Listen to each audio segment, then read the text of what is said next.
Welcome back to Market on Close. Joining me, Joe Mazzola and Cooper Howard in our big picture discussion ahead of sentiment and a lot of Fed speak tomorrow. Cooper, is there any chance then for some pushback by bond bears? We got a few hawks in there tomorrow mixed in with the doves. You know, is there any chance? Yeah, I'd say there's any chance. I think is the chance going to be relatively low? Probably.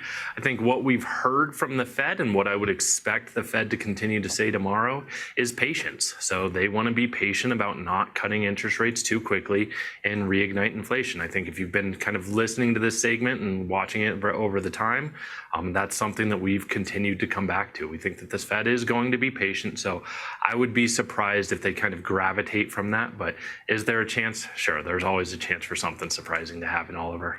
Joe, we're kind of getting the edge leaning towards bulls today. This was an opportunity from the macro side at the start. The old bad is good, and then the rest of the market kind of piled on.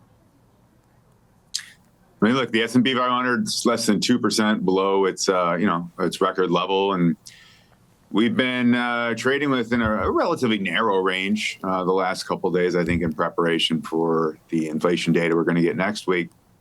So, look, anytime you've seen pullbacks, they've been bought in this market. And I think it's interesting. If I look at it from a technical standpoint, you got all of the major indices. I know you were just talking with Kevin Davitt about the NASDAQ, but you also got the Russell. You also have the S&P 500, all above their 50-day moving averages. And if you look at the weekly S&P advanced decline line, you're about 4-to-1. So it's broad. It's not just tied up in tech. You're seeing a broadening of the rally, and utilities have moved, and it's showing that there's depth and some breadth in this market. Now, could that change next week if you get a super hot CPI inflation point? Yeah, I think you could definitely see that turn back. But at least we're seeing now is that relationship that we've been talking about, for years. It's the kind of the inverse between the 10-year yield and the market. You see the 10-year yield down, below 4.5 today, and you see the market rally. So it's something at least we can trade off of.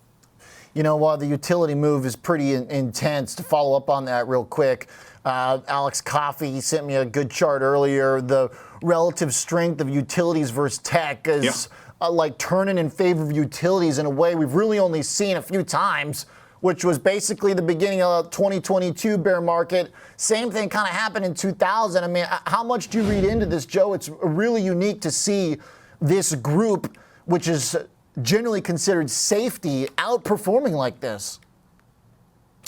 My read into that is there's a dynamic right now in the market where you're getting some of that softer economic data. I think there's been a little bit of a move towards, I don't want to say safety, because you haven't really seen it in staples, right? So you haven't really seen a defensive move.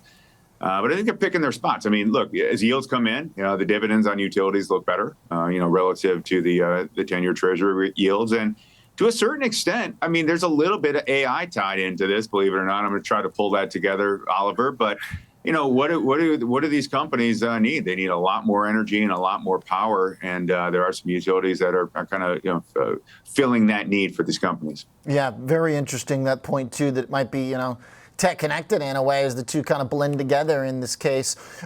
Cooper, all right. So when we look at the data and what we've seen with another soft print from jobless claims today, when does it not get alarming, but fair to say that this has been a bad couple weeks for data generally? I don't want to put too much into one data release today. I saw an increase in jobless claims, but there might be seasonality aspects to that. The largest claims came from California, New York, and Indiana, and there might be seasonality aspect to the New York number. So I think that it'll be interesting to see, are there potential revisions to that? Also, one of the things that we've tried to reiterate on this is that one data report doesn't make a trend. So it's a little too early to say, well, just because we're seeing a little bit of softening in today's data report, we're going to see the Fed start to cut sooner rather than later. I think that's way too early to tell that. I think what's on the Fed's radar, as far as their probably biggest number one concern, is what's happening with inflation. We should see a lot more of that next week. And in terms of what we expect the Fed to do, we're still in the camp, Oliver, of 1 to 2 rate cuts so far this year. But again, it's going to be data dependent, largely dependent upon what comes with the inflation data, though. Okay, and obviously that puts next week into focus. What is your guys' baseline for that, Cooper? You know, I wouldn't be surprised if we see kind of a longer term trend that inflation is cooling. So the month to month numbers, yes, we have seen those be bouncing around quite a bit, but longer term, we do expect the year over year decline in CPI to occur. And a lot of that ties back to rent inflation, Oliver. If we fast forward and we kind of look ahead at what the growth in rents has been, there's been a new measure released by the BLS. It shows that rent growth is near 0%, a little elevated there. And there's a relationship between what CPI is doing with that and where we're at going forward. So longer term, I do think that we'll probably see lower inflation overall, but there is going to be kind of those bouncing around and bumpiness to get down to that Fed's 2%. One of the things that we've been saying is that inflation has been stuck, but it's not sticky.